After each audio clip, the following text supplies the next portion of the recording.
Vamos a orar esta mañana. Inclinen su rostro juntamente conmigo y oremos. Padre, te damos la gloria y la honra por todas las misericordias que tú derramas sobre nuestras vidas, tu misericordia derramada en esta tu iglesia, tu rebaño. Y en esta mañana, Señor, te pedimos que tú nos alimentes con tu palabra. Somos tus ovejas, dice tu palabra, ovejas de tu prado. Y esperamos, Señor, que los pastos no sean pastos adulterados, que sean pastos que vienen de ti, que vienen de tu palabra, para nuestro crecimiento, para nuestro consuelo, para nuestra edificación, para exhortación nuestra. Alabamos y bendecimos tu nombre, porque tuyos, Señor, son el honor, el imperio y el dominio por los siglos de los siglos. Amén. Voy a invitarles que abran juntamente conmigo sus Biblias en Lucas capítulo 1.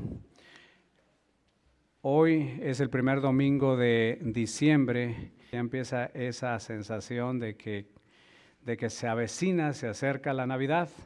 Algunos de ustedes ya están planeando o ya planearon, algunos de ustedes ya están comprando los regalitos, etc. Pues veamos este tiempo como una jornada de fe. Y esta jornada de fe se ve claramente ejemplificada en algunos personajes de la palabra de Dios. En esta mañana vamos a leer ahí en Lucas capítulo 1, los versículos 26 al 38. Cuando los tenga, por favor, le invito a ponerse de pie juntamente conmigo. Y vamos a leer al unísono todos juntos estos versículos. Lucas capítulo 1 del 26 al 38.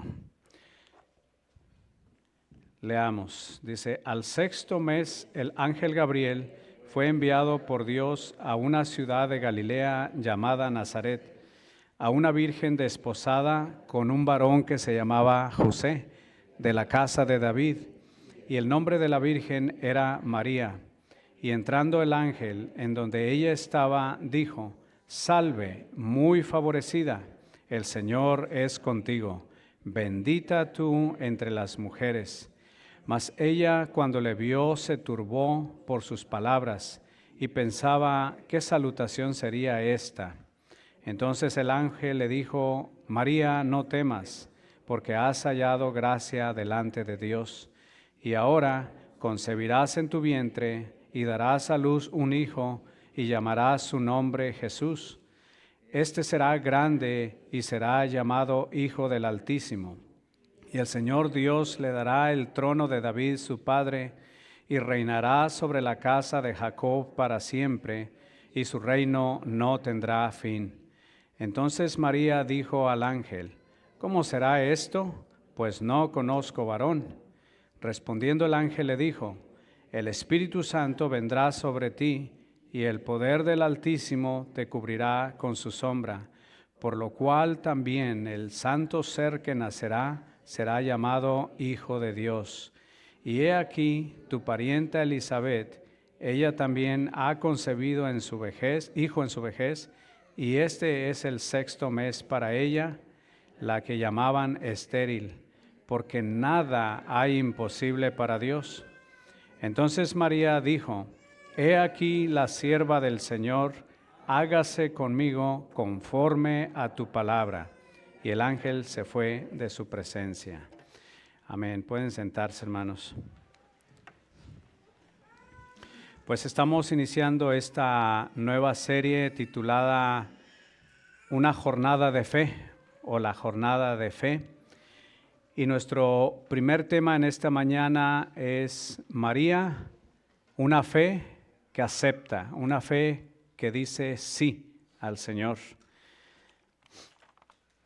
La fe verdadera, la fe genuina, se demuestra en la disposición, en una disposición humilde, en una disposición activa para decirle sí al Señor, para decirle sí a su llamado, para decir sí a la voluntad de Dios, inclusive cuando el camino y la jornada frente a nosotros parezca imposible.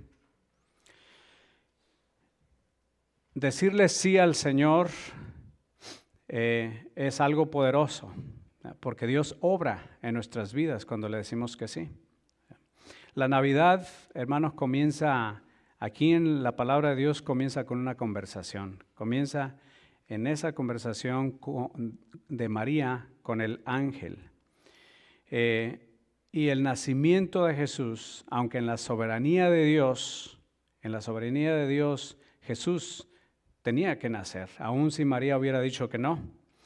Pero en este contexto, en el sí de María, pues podemos decir también que el nacimiento de Jesús dependía de esa disposición de ella, de aceptar, de decirle sí al Señor.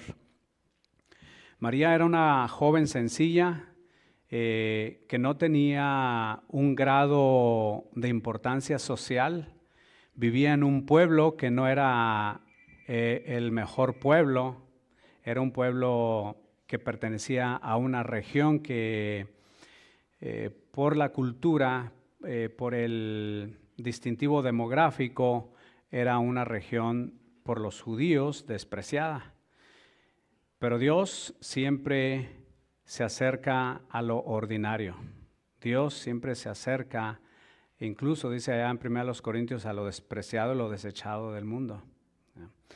Y hay una pregunta de impacto que el ángel le hace a María y que nosotros, o más bien le hace una promesa de impacto y que nos hace a nosotros preguntarnos qué promesas o cuál es ese llamado de Dios que de repente hemos descartado.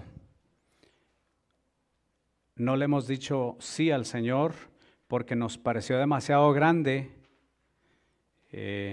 o inclusive imposible para nuestra vida o nuestra capacidad, nuestras limitaciones. La tarea que el Señor a través del ángel le dijo que haría María no era una tarea sencilla, era algo grande, era algo histórico, era un cumplimiento profético, era un evento de dimensiones teológicas profundas, porque vendría a través de ella el Salvador del mundo. Era algo humanamente imposible, pero si nos preguntamos cuáles son esas promesas o cuál es ese llamado que el Señor me ha hecho en mi vida y que me resistí o lo rechacé porque lo vi demasiado grande para mí o lo vi imposible para mí. Pues yo creo que la actitud de María, la respuesta de María nos ayuda, nos exhorta en esta mañana, que dice la palabra que María halló gracia ante los ojos de Dios. Y cuando pensamos quién más halló gracia, pues el primero yo creo que recordamos es Noé. Noé halló gracia ante los ojos de Dios. Y eso es bonito, eso nos emociona, ¿verdad? Decir, por ejemplo, a ver quién me permite, Marco, ¿me permites usar tu nombre? Y Marco halló gracia ante los ojos de Dios. Es algo bonito, ¿verdad? Decimos, aleluya, gracias Señor que he hallado gracia ante tus ojos. Sin embargo, cuando hallamos gracia ante los ojos de Dios, lo que sigue a eso es una tarea grande, es una tarea desafiante. Y muchas veces la gracia de Dios se presenta con algo que nos desconcierta, ¿no? Y esto es lo que de pronto, de momento, sucedió con María. Lo que ella, cómo iba a servir como instrumento de Dios, era algo desconcertante. Y la gracia de Dios puede ser desconcertante. Inclusive Jesús, su muerte fue para muchos desconcertante, pero su muerte implicaba una necesidad, la necesidad de nuestra redención. Entonces la gracia de Dios, hermanos, es un privilegio, es maravilloso que hallemos gracia delante de Dios, pero si hallamos gracia delante de Dios, viene con una tarea desafiante. Viene como una gracia que puede desconcertar a muchos. Los primeros versículos que leíamos, el 26, y esto es nuestro primer punto del sermón, una gracia que a muchos desconcierta. Dice el versículo 26, al sexto mes el ángel Gabriel fue enviado por Dios a una ciudad de Galilea llamada Nazaret, a una virgen desposada con un varón que se llamaba José de la casa de David, y el nombre de la virgen era María. Bueno, ¿dónde fue el Señor a buscar a esta joven? A la región de Galilea, a Nazaret, que pertenecía a la región de Galilea. No fue a buscar en palacios, no fue a buscar de entre las familias de la realeza judía. Fue a un lugar donde vivían los que eran despreciados por los judíos. Si comparamos Jerusalén con Galilea, Jerusalén tenía una población predominantemente judía y pues era el centro del gobierno y el centro religioso por excelencia de los judíos. Ahí estaba el templo de los judíos, donde traían los sacrificios, estaba en Jerusalén, ahí se concentraban todos los grupos religiosos de los judíos, como los fariseos, los saduceos, el Sanedrín, ahí estaba, como decimos, la crema innata de el liderazgo religioso de los judíos. Muy observadores de la ley mosaica, y el nivel de vida pues en Jerusalén era más elevado. Ahí estaban las clases altas y las clases medias asociadas con el gobierno y con el templo. Pero el contraste es Galilea. Galilea era conocida en la Biblia, y ustedes van a recordar de esto, ¿cómo se le describe a Galilea en la Biblia? De los gentiles. Galilea de los gentiles. ¿Quiénes eran los gentiles? Los que no eran judíos y como consecuencia despreciados por los judíos. Era conocida como Galilea de los gentiles porque era una población mixta de judíos y de no judíos. Y este contacto con otras culturas pues resultaba en un espíritu religioso menos estricto en la región de Galilea y más abierto. Lo que causaba, lo que generaba desprecio por parte de los judíos a todas las poblaciones de la región de Galilea. Pero el favor de Dios lo observamos en la palabra, en la Biblia, lo observamos una y otra vez, que el favor de Dios muchas veces se otorga a los inesperados, a los que el mundo no les da valor. La gracia de Dios en este sentido es inclusiva, no hace diferencia.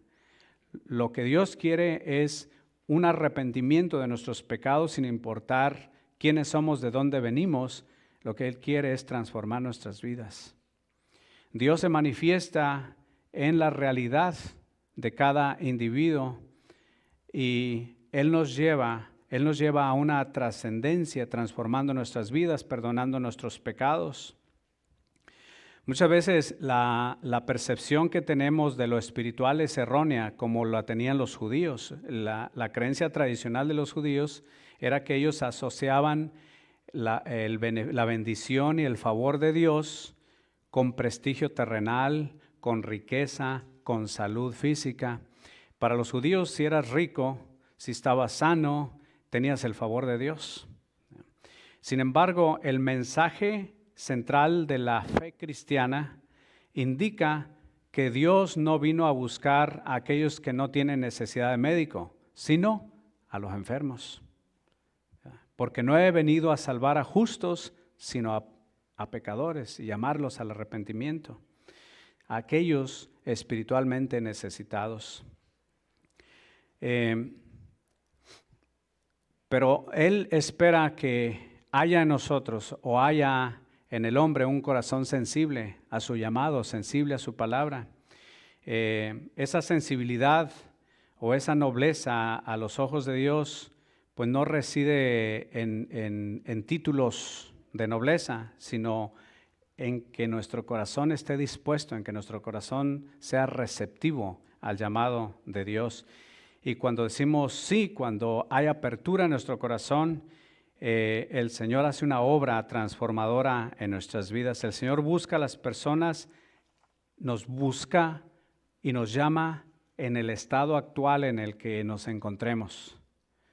Estando en pecado, Él nos busca y nos llama en esa situación, sin importar nuestra condición, sin importar las circunstancias, ya sean adicciones, ya sean circunstancias de profunda tristeza, ya sean circunstancias de sentimientos de menosprecio. Dios viene en búsqueda para redimirnos, para transformarnos, para salvarnos y llevarnos a una trascendencia de ese valor intrínseco, hechos a imagen y semejanza de Dios, y que esa semejanza, esa imagen de Dios resplandezca por la obra transformadora de Cristo y de su Espíritu Santo en nuestras vidas.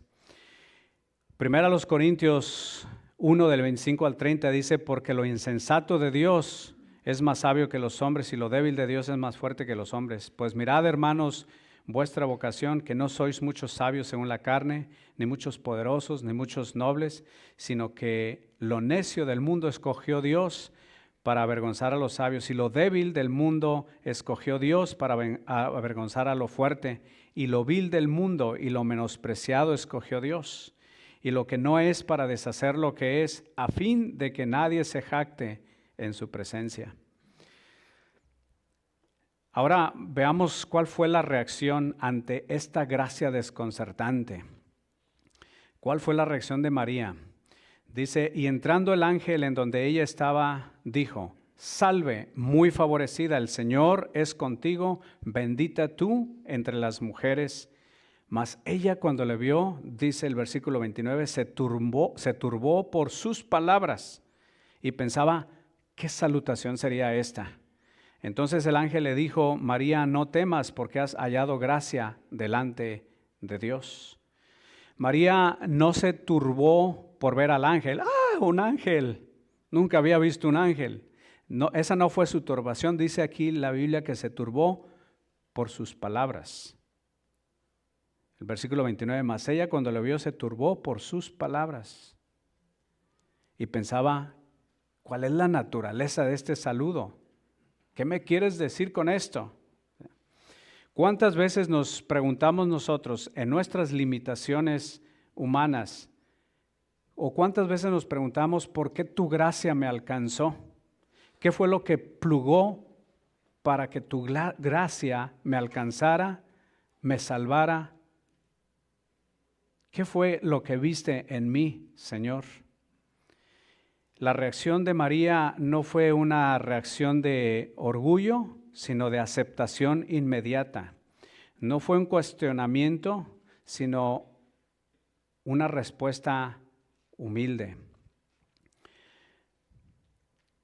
Esto contrasta el carácter de María con un carácter de arrogancia. Su humildad destaca aún más esa naturaleza de elección divina. Dios la escogió a ella y por algo la escogió. Dios ve el corazón y aunque todos somos pecadores y María era pecadora también, pero Dios ve el corazón, que frecuentemente escoge a los mansos y humildes de corazón para grandes propósitos. Amén. En lugar de llamar a los soberbios o a los influyentes. Este es un rasgo bien distintivo a lo largo de las Escrituras. El rasgo del carácter hace a una persona ejemplar en la narrativa bíblica. La verdadera gracia, hermanos, nos lleva aún más o nos lleva a la humildad y al asombro por la obra de Dios, por el poder de Dios manifestado en nuestras vidas. Vayamos ahora a nuestro segundo punto. Después de una gracia que desconcierta porque viene con un desafío grande, con ello también viene una promesa desafiante, una promesa que desafía las lógicas humanas. Dice los versículos 31 y 33, ahora concebirás en tu vientre y darás a luz un hijo y llamarás su nombre Jesús. Este será grande y será llamado Hijo del Altísimo, y el Señor Dios le dará el trono de David su padre, y reinará sobre la casa de Jacob para siempre, y su reino no tendrá fin. Esta es la proclamación de la venida de un rey eterno. Entonces lo que el ángel está diciéndole a María, de ti va a nacer, tú concebirás aquel que va a ser el rey eterno. Esa es una promesa desafiante. El ángel anuncia no solo el nacimiento, sino la realización o el cumplimiento de las profecías en las Escrituras o el Antiguo Testamento. El trono de David, que significa un reino eterno. O la profecía o la promesa a David que de su descendencia vendría un rey eterno. Lo que le pide a María trasciende su propia vida, que es limitada, que la limita el tiempo. Porque el plan de Dios para ese santo ser que nacería de María era un plan de alcances cósmicos, eterno. Esto, ¿qué es lo que nos ayuda? Nos ayuda a fortalecer nuestra confianza y nuestra fe en la palabra de Dios. Que lo que el ángel le dijo a María era el cumplimiento de la palabra de Dios. Que Dios cumplió sus promesas escritas en el Antiguo Testamento. Ahora le está diciendo el ángel, en ti se está cumpliendo todo lo escrito acerca del descendiente de David, un rey eterno. Y esto nos asegura a nosotros, a usted y a mí, hermanos, la fidelidad de la palabra de Dios. ¿Está de acuerdo conmigo? La palabra de Dios es fiel. Y cuando enfrentamos incertidumbres o dificultades, podemos confiar que lo que acabamos de leer aquí en estos versículos nos recuerdan que las promesas de Dios son confiables, que la palabra de Dios es fiel. Dios cumplió el plan de salvación cósmico a lo largo de los siglos y por lo tanto podemos confiar que Él es soberano por encima de nuestras circunstancias individuales o colectivas, y Él cumplirá sus promesas en tu vida. Él cumplirá sus promesas en nuestras vidas.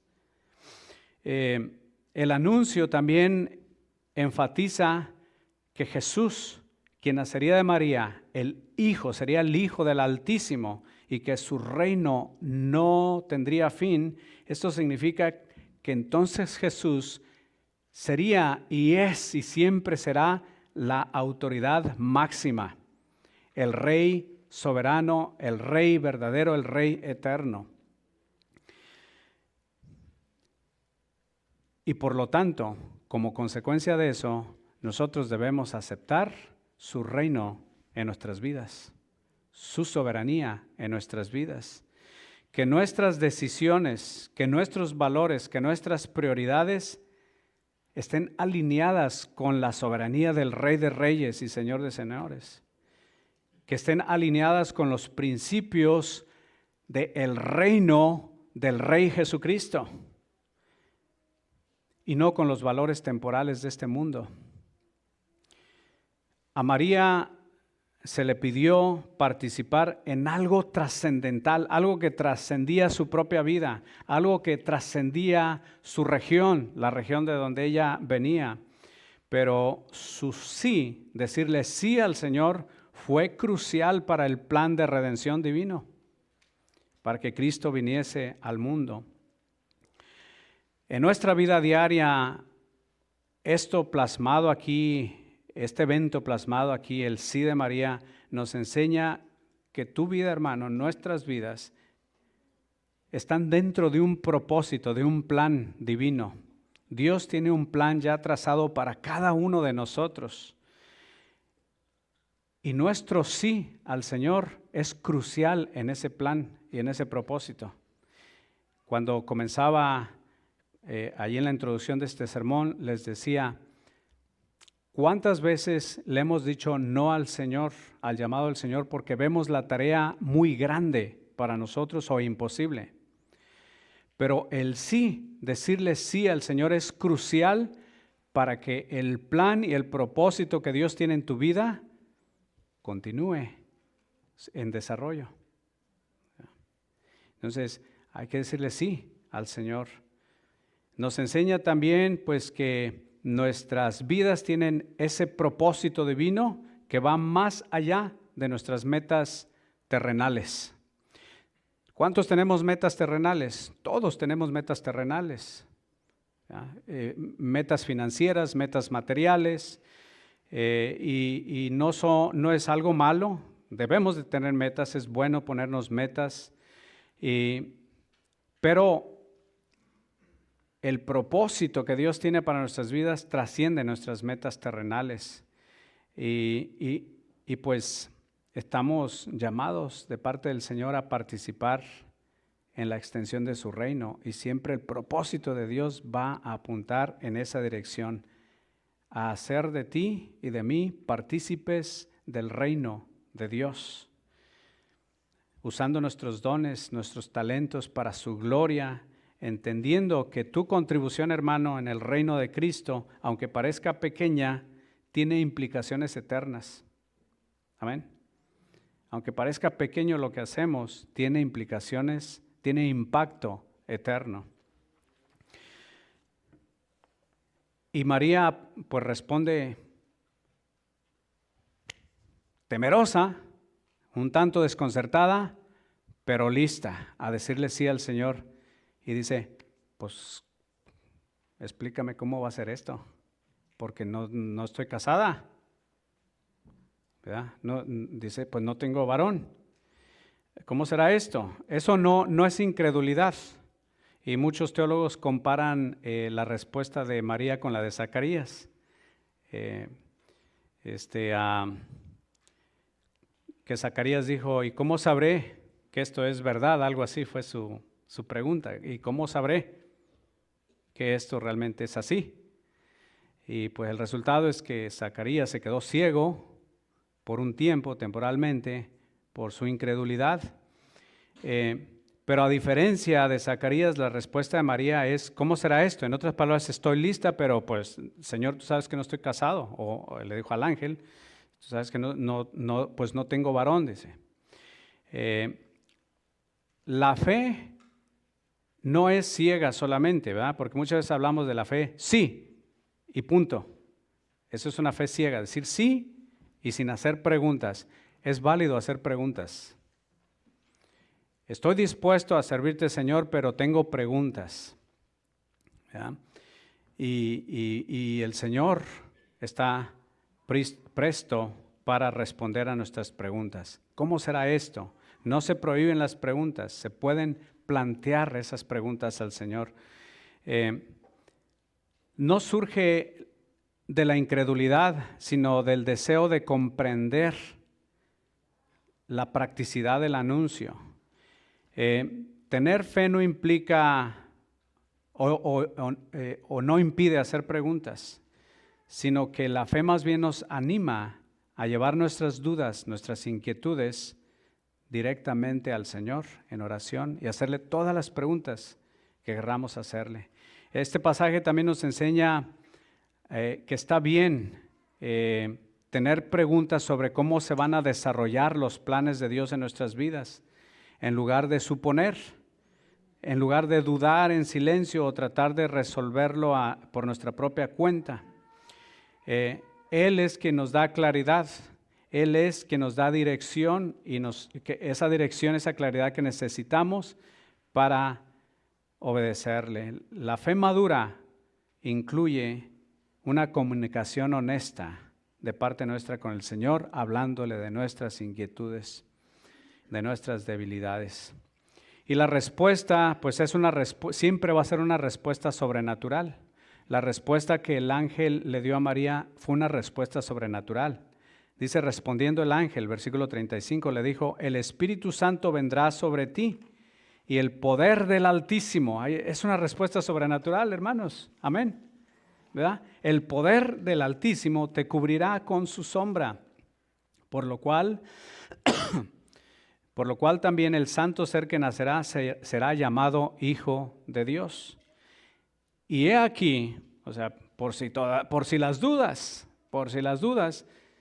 dándole una respuesta sobrenatural, que el poder de Dios, el poder del Altísimo cubriría a María con su sombra, y que el ser que nacería era el santo ser, siendo una respuesta sobrenatural. Por si las dudas, pues Dios estaba obrando alrededor de María también. Dice, mira, aquí también tu parienta Elizabeth, estando viejita, y nosotros sabemos que ya las ancianitas ya no dan a luz, ya no es normal, ya es peligroso, ¿verdad? Pero no solamente la ancianidad de Elizabeth, sino la esterilidad de Elizabeth. Es una respuesta sobrenatural todavía alrededor de María. Ella también, hablando de tu pariente Elizabeth, ella también ha concebido hijo en su vejez. Y este es el 6º mes para ella, la que llamaban estéril. Y aquí viene la conclusión de esta respuesta sobrenatural, porque nada hay imposible para Dios. Nada hay imposible para Dios. El poder del Espíritu Santo hace posible lo que humanamente es imposible. Dios provee una prueba de que Él ya está obrando a María, de que Él ya está obrando lo imposible alrededor de la vida de María. Y el ángel explica que el nacimiento será posible solamente por la intervención sobrenatural de Dios.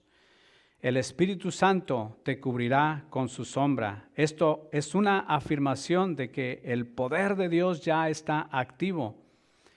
Y la informa el ángel, pues, del embarazo de su prima Isabel. Nada hay imposible. La que era llamada estéril, nada hay imposible para Dios.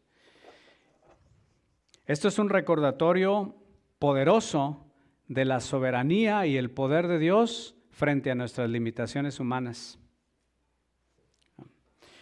Cuando nos enfrentamos a situaciones que parecen lógicamente o físicamente imposibles, ya sea situaciones de salud, situaciones laborales o de carrera profesional o finanzas o relacionales, este pasaje nos anima a no limitarnos a las lógicas humanas, sino a confiar que el Espíritu Santo, el Espíritu de Dios, puede intervenir y hacer posible lo que para nosotros es imposible.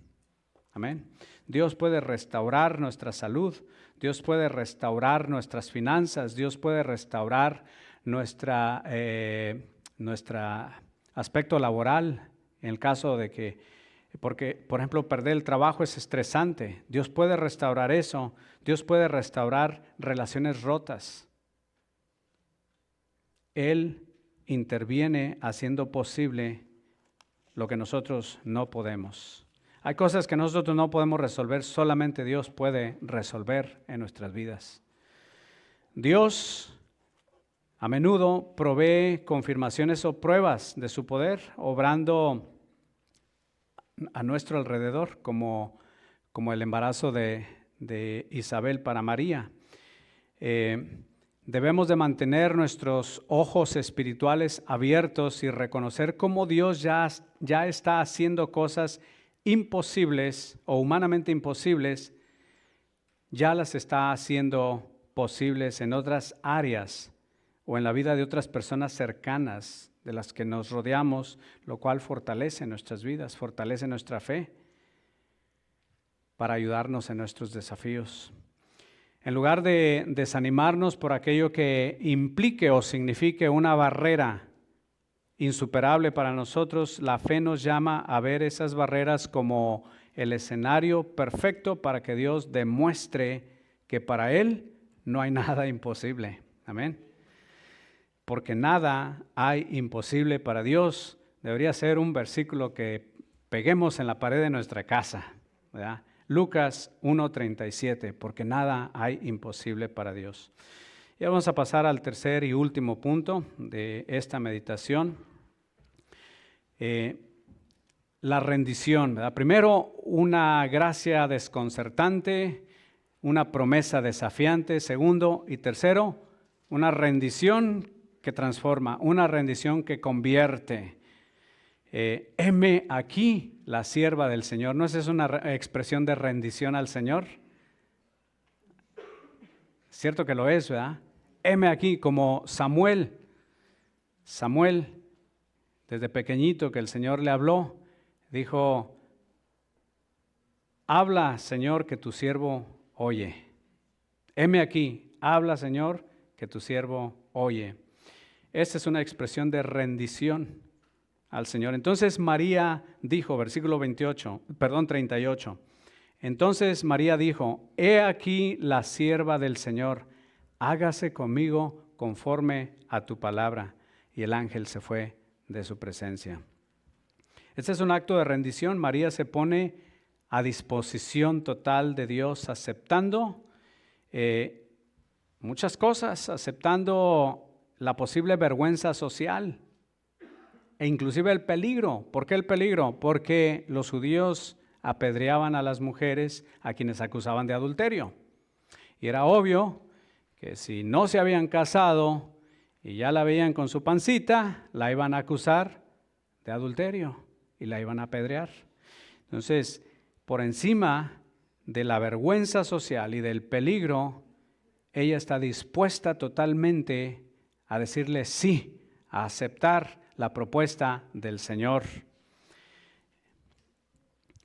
Pero, ¿por qué? Mire, dice aquí María, he aquí la sierva del Señor. María no empezó a ser sierva del Señor en ese momento de la conversación con el ángel. María ya era sierva del Señor. La expresión, he aquí la sierva, significa que ya ella era sierva del Señor. Esto nos invita a reflexionar sobre nuestra obediencia constante al Señor, nuestra obediencia constante al servicio y la confianza al Señor en nuestra vida diaria. Algunos puntos que podemos, aplicaciones prácticas que podemos aprender de esto que responde María, he aquí la sierva del Señor, hágase conforme a tu palabra. María demostró una disposición total que superaba su comprensión humana de la obra de Dios. Yo creo que es una invitación para nosotros a orar con sinceridad también. Señor, hágase tu voluntad en mi vida, hágase conforme a tu palabra en mi vida. Incluso cuando el camino es incierto, cuando el camino es difícil, Señor, hágase tu voluntad. Cuando las cosas nos parecen imposibles o muy grandes, Señor, como Pedro dijo, pues hemos estado toda la noche pescando, pero en tu palabra echaré la red. ¿Verdad? En tu palabra echaré la red. Es una invitación a confiar, depositarnos completamente en la voluntad de Dios y en su palabra. Hágase conforme a tu palabra. O como Pedro, en tu palabra echaré la red. Y luego María se autodenomina como la sierva del Señor. Ella se llama a sí misma la sierva del Señor. Esto no es una actitud de grandeza. María no es, aquí está el gran siervo del Señor. No era esa actitud. Y yo creo que este pasaje nos invita a, mire, hace unos años el pastor Spencer en Missouri decía, no me gusta mucho la palabra liderazgo, me gusta más la palabra siervo. Dice, y esto fue en un entrenamiento que dimos en Puebla a la Iglesia Bautista de Benecer, y en una reunión con el pastor de la Iglesia de Benecer de Puebla le decía el pastor Spencer, y yo me lo aprendí porque yo era el traductor, me aprendí bien ese, procure enseñarle a los hermanos, a aquellos que tienen capacidades de servir, procure, pastor, inculcarles la idea de que son siervos en vez de líderes. porque a veces la palabra líder nos hace levantar el cuello, pero siervo nos coloca en nuestro lugar donde nos corresponde.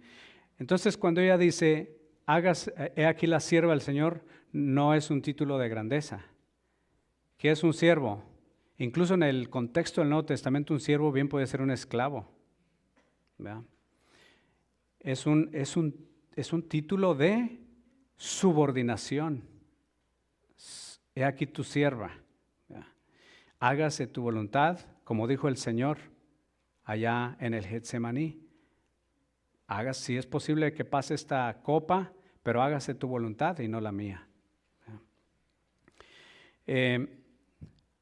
Esto es confiar en la provisión y en la protección de Dios al seguir su llamado, porque humanamente vemos el llamado de Dios como algo que implica riesgos personales, rechazo o dificultades.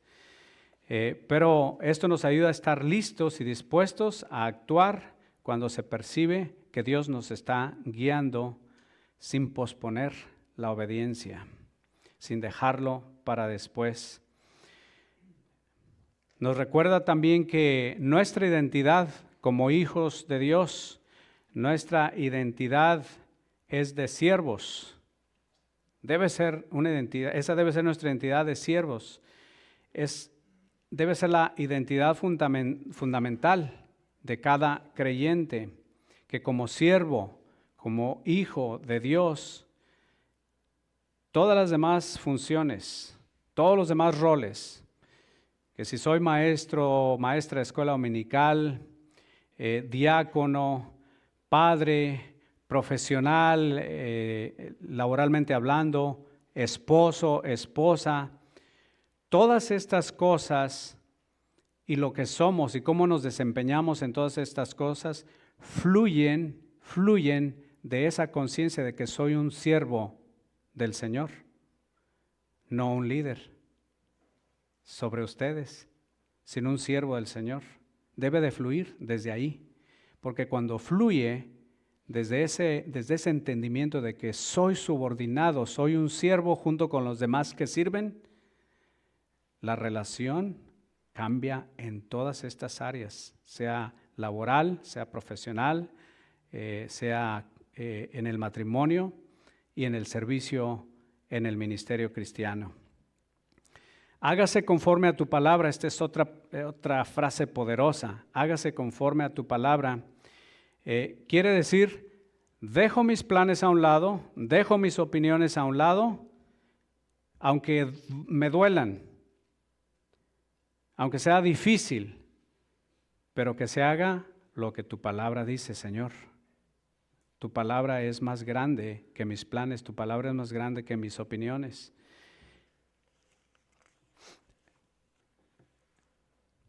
Esta es una rendición total y una rendición de esta magnitud, una rendición total, entender que somos siervos versus líderes y entender que todo lo demás fluye de esa actitud es transformador. Eso transforma nuestras vidas y nos ayuda a reconocer que igual que María somos siervos del Señor. Y pues hermanos, el llamado que esta mañana nos hace esta palabra, o el desafío que esta palabra nos hace, es que nuestro sí a la voluntad de Dios sea lo que permita que el plan y el propósito de Dios en tu vida se desarrolle y continúe. En el momento que le decimos sí al Señor, porque lo que vemos al frente es muy grande o imposible, no estamos permitiéndole al Señor desarrollar ese plan que Él ya tiene trazado para nosotros. Entonces, digámosle sí al Señor, aceptemos los desafíos del Señor para que su plan continúe en desarrollo en nuestras vidas. Y el mayor regalo que podemos dar al Señor en Navidad no es una ofrenda, sino nuestra rendición, nuestro corazón rendido. Que sea una fe que acepta, que sea una fe que dice sí. ¿Qué necesitas entregarle hoy a Dios para que su plan se cumpla en tu vida? Necesitas entregarle tu corazón, necesitas entregarle tu vida, necesitas entregarle tus temores, hacer tus temores a un lado y decir, Señor, hágase con tu siervo, con tu sierva, conforme a tu palabra. Yo creo que todos necesitamos una o la otra cosa. Muchos necesitamos hacer a un lado nuestros temores y algunos quizás necesitamos decidirnos ya, hoy, y entregar nuestras vidas al Señor. Amén. El sí de María nos trajo al Salvador del mundo. Nuestro sí puede impactar la vida de otras personas para que vengan a los pies de Cristo. Amén. Para que sean salvos y el plan de Dios continúe desarrollándose en nuestro entorno. Amén. Vamos a orar. Señor, te damos muchas gracias por tu palabra. Bendice, Señor, cada uno de mis hermanos y mis hermanas en este momento, Señor, que en esta semana esta palabra continúe haciendo impacto en nuestras mentes, en nuestras vidas, y que podamos, Señor, siempre decir un sí, confiando en tu poder, confiando en que tú, Señor, eres el Dios de los imposibles. Este es donde descansa nuestra confianza y, Señor, queremos tu ayuda, tu fortaleza para descansar en esta fe que dice sí, que te dice sí. En el nombre de Jesús. Amén. Señor les bendiga, hermanos. Vamos a cantar un último canto con nuestros hermanos del grupo de alabanza y de esa manera vamos a quedar despedidos. El Señor les bendiga.